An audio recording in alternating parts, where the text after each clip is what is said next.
So, first question. What does the Adam Cadmon figure represent? In case you don't know who the Adam Cadmon figure is, here's a copy of it. We use it a lot on our web pages and newsletters and things. Here we go. Sue, do you want to answer this one? I'll have a go. Well, it's quite an involved representation of what we do, really. You may have seen this figure of the human with the plumb line bisecting them in two, plumb line coming up through the middle so they're even left to right, level across the hips, the shoulders, the base of the skull and the feet. And we thought, well, the way we're working with core postural alignment, we're trying to realign ourselves with the Earth's gravitational field and with the universal life forces that are coming down. So why not depict this image of the human with the physiological, efficient, upright posture, standing on the Earth with a spiral of universal energies coming down through the body. So if we had this, what we would call the ideal upright posture, then we would be a great conduit between the universal energies and the Earth's energies. A great bridge. What do they call it? The mesocosmic bridge. The mesocosmic bridge between the macrocosm, the universe, and the microcosm, the world that we live on. So it sort of represents our aims, our ideals. It also represents, like I've said, the physiological efficient upright posture.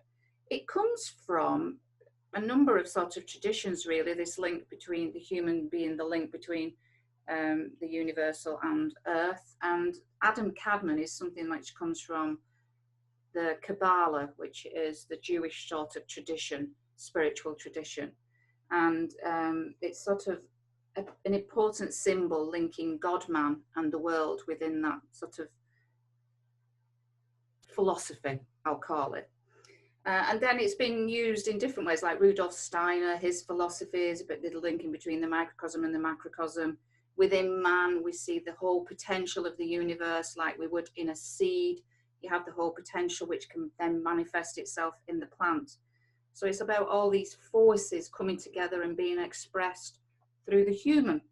So it's a lot more, it's a lot about potential, it's a lot about what we're trying to do, and it's a lot about what we are doing, assessing posture and seeing how much actually, when we're looking at the plumb line, how much we actually deviate from this. So maybe then, if we're challenged, gravitationally challenged, and we see like they've got postural distortions, then perhaps our link, the link between the universal and the Earth's forces is a little bit offset.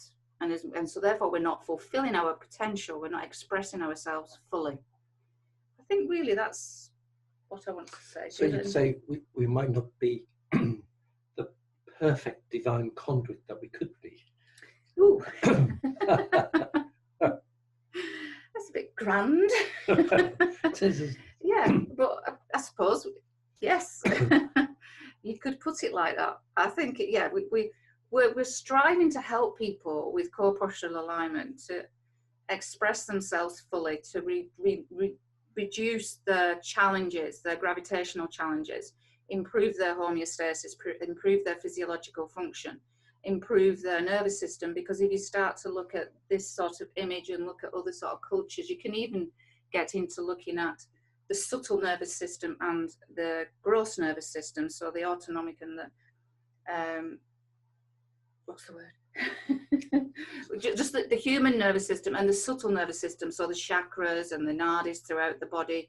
Really, what we want is we want to help people to express themselves fully on all these different levels, mind, body, spirit, basically, is what we're aiming to do.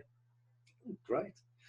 Actually, I'm reminded of the attunements we do. If you've had a chance to do the opening and closing attunements, which we use on all our courses, actually we're trying to become Adam Cadmon ourselves, really.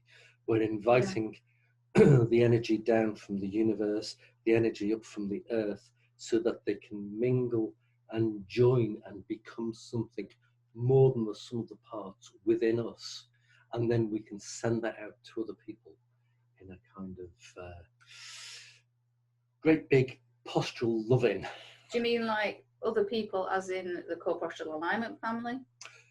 Yes, it Or can be bigger that, than that? but also, other than that, I often do a shortened version of this attunement while I'm working on somebody, so that in the opening attunement we have the energy going out through your arms and hands, and I feel that connection between the two hands and working on the recipients. Yes, no, I do very similar, not just with work. I mean, I do that on a sort of fairly regular basis as a general thing anyway, to help me to be connected with, not just with the earth, but with these universal energies. And I suppose it's like it's universal matter coming down into our innate matter, you know, and it's the mind, body, spirit connection, basically.